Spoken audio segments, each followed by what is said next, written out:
সামর্থ্য হওয়ার পরে যদি কেউ কোরবানি না করেন, কোরবানির নেসাবের ক্ষেত্রে যাকাতের মতো কি পূর্ণ 1 বছর থাকতে হবে? নাবালেগের পক্ষ থেকে কোরবানি দেওয়া যাবে কিনা? প্রথম কথা, দরিদ্র ব্যক্তির উপর কোরবানি ওয়াজিব না, কারণ তার কাছে নেসাব পরিমাণ সম্পদ নাই। কিন্তু যদি সে কোরবানি করার নিয়তে কোনো পশু ক্রয় করে, তো কোরবানি নামক এই ইবাদতটা আমরা করব, করার ক্ষেত্রে আমরা মাসালাগুলা খুব ভালোভাবে মনে রাখবো। মাথায় রাখবেন, এই মাসালা আমাকে কেউ জিজ্ঞাসা করে নাই, এই মাসালাগুলা কেউ কিন্তু জিজ্ঞাসা করে না। এটা কেন বলতেছি? কারণ আপনারা আবার আজকের এইগুলা জিজ্ঞাসা করে প্রত্যেক মাহফিলে যে আমার মাসালা জিজ্ঞাসা করব না, আমি সরাসরি মাসালা দিতে পারি না, যোগ্যতাও রাখি না, এটা মাথায় রাখবেন। এই জন্য আমারে কি কোনো মাহফিলে মাসালা জিজ্ঞেস করে না, হুজুর এটা বলেন, জি না, আমি নগদ মাসালা দেওয়ার যোগ্যতা রাখি না, ওই যোগ্যতা এখনো হয় নাই, কখনো হইলে বলে দিব। মাসালা মন দিয়ে শুনেন। কোরবানির গুরুত্বপূর্ণ অনেকগুলা মাসালা বলা হবে, একদম মন দিয়ে শুনবেন মাসালাগুলা। প্রথম কথা, সামর্থ্য হওয়ার পরে যদি কেউ কোরবানি না করেন, মুসনাদে আহমদের একটা বর্ণনা আছে, 16 নম্বর খণ্ড 120 নম্বর পৃষ্ঠা। রাসূলুল্লাহ সাল্লাল্লাহু আলাইহি সাল্লাম বলেন, মান ওয়াজাদা সাআ, কারো যদি সামর্থ্য থাকে, থাকার পরেও আলাম ইউদাহি, সে কোরবানি দেয় না, সামর্থ্য আছে কোরবানি দেয় না, ফালা ইয়াকরাবান্না মুসাল্লানা, সে যেন আমাদের ঈদগাহে না আসে। রাসূলুল্লাহ সাল্লাল্লাহু আলাইহি সাল্লাম বলেন, সামর্থ্য থাকার পর যদি কেউ কোরবানি না দেয়, সে যেন আমাদের ঈদগাহে না আসে। এখন কোরবানি কার উপর ওয়াজিব? খুব মন দিয়ে শুনবো আমরা। প্রাপ্তবয়স্ক সুস্থ মস্তিষ্ক সম্পন্ন ব্যক্তি, প্রাপ্তবয়স্ক সুস্থ মস্তিষ্ক সম্পন্ন ব্যক্তি, সে যদি নেসাব পরিমাণ মালের মালিক হয়, তার উপর কোরবানি দেওয়া ওয়াজিব।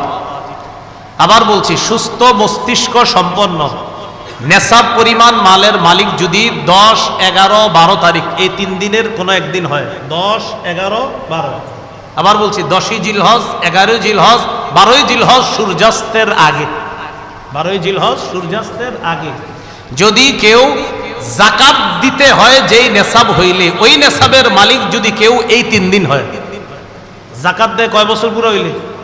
1 বছর। এটা 1 বছর না, মাত্র কয় দিন? 3 দিন।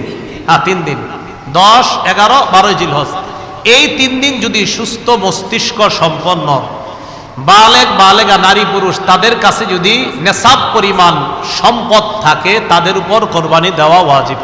মনে থাকবে তো? আল্লাহ আমল করার তৌফিক দান করেন। এক্ষেত্রে একটা কথা মনে রাখবো, কোরবানির ক্ষেত্রে প্রয়োজনের অতিরিক্ত সম্পদের মধ্যে জমিনও গণ্য করবেন। যেই জমিনের ফসলটা আপনার প্রয়োজনের অতিরিক্ত, মানে এটা আপনার প্রয়োজন না, এটা আপনার না হইলেও চলে, এই জমিনের ফসল না হইলেও চলবে, এটাও কোরবানির নেসাবে ধরবেন। কি বললাম? জমিনের ক্ষেত্রে প্রয়োজনের অতিরিক্ত যে জমিনগুলো আছে, কোরবানি, শুধু কোরবানির নেসাবের ক্ষেত্রে এটাকে আমরা গণ্য করব। আল্লাহ বুঝার তৌফিক দান করেন। অনেকেই আছে কিন্তু আপনার নেসাবের মাল আছে, হয় এই 3 দিনে হয়ে যায় অনেকের, মাশাআল্লাহ। তো যাই হোক, আপনারা তো জানেন কাদের হবে কাদের হবে না, এই জন্য চেষ্টা করা, অন্তত একটা খাসি বকরি দিয়ে দিলেই তো হয়। এরপরের মাসালাটা আমরা মন দিয়ে শুনবো। নেসাব স্বর্ণের ক্ষেত্রে 52.5 তোলা স্বর্ণ, স্বর্ণের ক্ষেত্রে 7.5 ভরি স্বর্ণ, রূপার ক্ষেত্রে 52.5 তোলা রূপা, 7.5 ভরি স্বর্ণ অথবা 52.5 ভরি রূপা, 7.5 ভরি স্বর্ণ, আর রূপার ক্ষেত্রে 52.5 ভরি বা তোলা, যেটা বলেন, ভরি বললেও হবে, রূপা। এখন কথা হলো, কারো কাছে কিছু স্বর্ণ আছে, কিছু রূপা আছে। কি আছে বলেন তো? কিছু স্বর্ণ, কিছু রূপা, কিছু টাকা পয়সা আছে।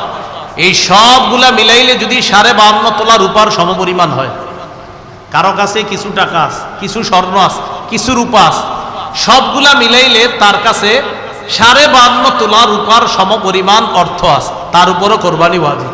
বুঝছেন?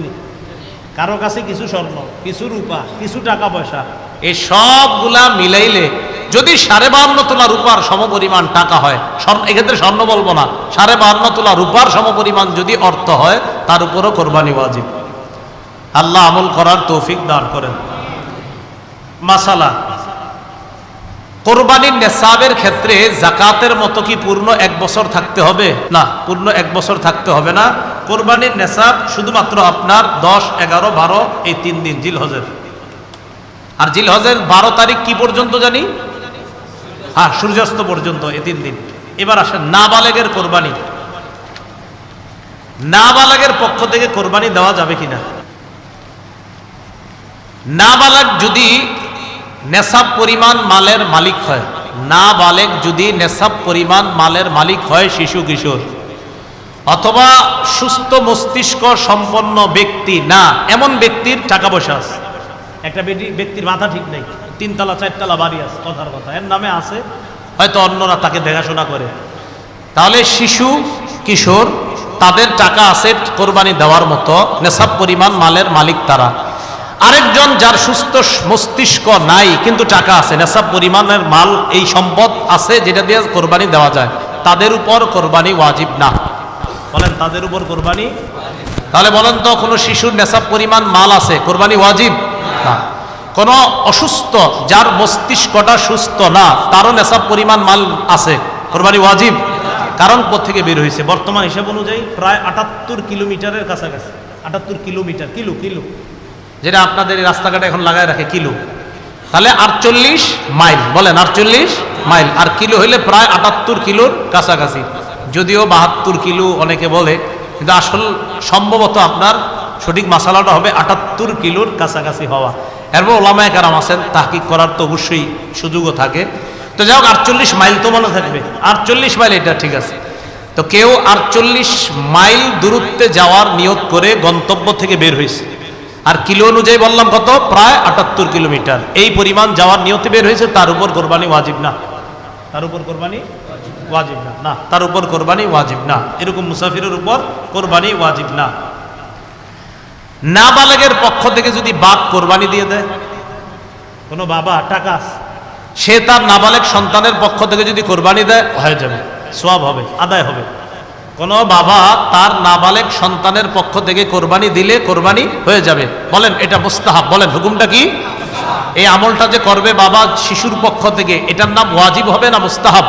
হ্যাঁ মুস্তাহাব। কোনো নাবালেগের পক্ষ থেকে তার বাবা যদি কোরবানি দিয়ে দেয়, বলেন তো আপনারা এটার হুকুমটা কি হবে? মুস্তাহাব। মাশাআল্লাহ। দরিদ্র ব্যক্তির কোরবানির হুকুম, এটা একটু মন দিয়ে শুনেন। দরিদ্র ব্যক্তির কোরবানির হুকুমটা খুব মন দিয়ে শুনেন। প্রথম কথা, দরিদ্র ব্যক্তির উপর কোরবানি ওয়াজিব না, কারণ তার কাছে নেশাব পরিমাণ সম্পদ নাই। কিন্তু যদি সে কোরবানি করার নিয়তে কোনো পশু ক্রয় করে, আপনি কে কইছে কিনতে, কিন্তু আপনি কিনছেন, দরিদ্র ব্যক্তি, তার উপর কোরবানি ওয়াজিব না, কিন্তু উনি কোরবানির নিয়তে একটা পশু কিনছে, তাহলে কোরবানি ওয়াজিব হয়ে যাবে এটা দেওয়া। দরিদ্র ব্যক্তি যার উপর কোরবানি ওয়াজিব না, তিনি যদি কোরবানির নিয়তে পশু ক্রয় করে, তার জন্য এই কোরবানি পশুটা কোরবানি করা ওয়াজিব হয়ে যায়। মনে থাকবে নি? তাহলে বলেন তো, দরিদ্র ব্যক্তির উপর কি কোরবানি ওয়াজিব না? যদি কিনে, তাহলে ওই পশু কোরবানি করা কি হয়ে যায়? ওয়াজিব হয়ে যায়। আল্লাহ বুঝার তৌফিক দান করেন।